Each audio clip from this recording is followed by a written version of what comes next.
សួស្តីអ្នកទាំងអស់គ្នាស្វាគមន៍វីដេអូថ្មីរបស់ពួកយើង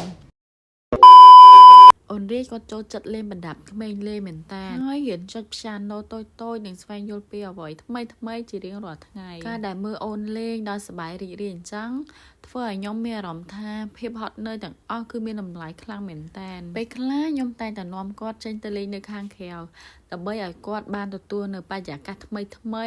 និងរៀនស្គាល់ពិភពលោកនៅជុំវិញខ្លួនអូនចូលចិត្តដើរមើលដើមឈើនិងលេងនៅកន្លែងបើកចំហស្នាមញញឹមរបស់អូនគឺជាក្តីសុខរបស់ការមើលថែកូនមិនមែនងាយស្រួលទេមានពេលខ្លះហត់មានពេលខ្លះភ័យបារម្ភហើយក៏មានពេលខ្លះដែលត្រូវរៀនអត់ធ្មត់ដែរប៉ុន្តែរាល់ការអោបរាល់ស្នាមញញឹមនិងការលូតលាស់របស់អូនធ្វើឲ្យខ្ញុំដឹងថាអ្វីទាំងអស់សុំនឹងការខិតខំការដែលមានអូនបានផ្លាស់ប្ដូរជីវិតខ្ញុំទាំងស្រុងពីមនុស្សម្នាក់ដែលតែងតែគិតពីខ្លួនឯងឥឡូវខ្លាចជាមនុស្សដែលគិតពីកូនជាមុនសិនវ៉ាផឹកឥឡូវពេលភ្ញាក់ពីគេងឡើងគិតថាថ្ងៃហ្នឹងធ្វើម្ហូបអីធ្វើអ្វីដើម្បីឲ្យអូនមានសុខភាពល្អមានអាហារឆ្ងាញ់ញ៉ាំនិងមានពេលវេលាលេងសប្បាយរីករាយសូម្បីទាំងការញ៉ាំការគេងការលេងនិងការរៀនសូត្ររបស់គាត់គឺខ្ញុំមើលថែគាត់មែនការចំកូនមិនមែនគ្រាន់តែយើងផ្ដល់អាហារឲ្យគាត់និងសម្លៀកបំពាក់អីតែអ្វីសំខាន់ជាងគេ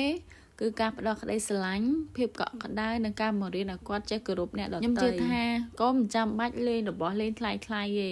អ្វីដែលគាត់ត្រូវការនោះគឺវត្តមានរបស់ប៉ានិងការយកចិត្តទុកដាក់និងពេលវេលាដែលបាននៅជាមួយគ្នាថ្ងៃពេលដែលបានឃើញការលូតលាស់របស់អូនចេះនិយាយចេះរត់ចេះលេងនិងចេះរៀនអ្វីថ្មីអញ្ចឹងគឺជាក្តីសុខដ៏ធំបំផុតសម្រាប់ខ្ញុំក៏មិនរំពឹងថាអូនត្រូវតែជាកូនល្អឥតខ្ចោះអីដែរខ្ញុំគ្រាន់តែសង្ឃឹមថា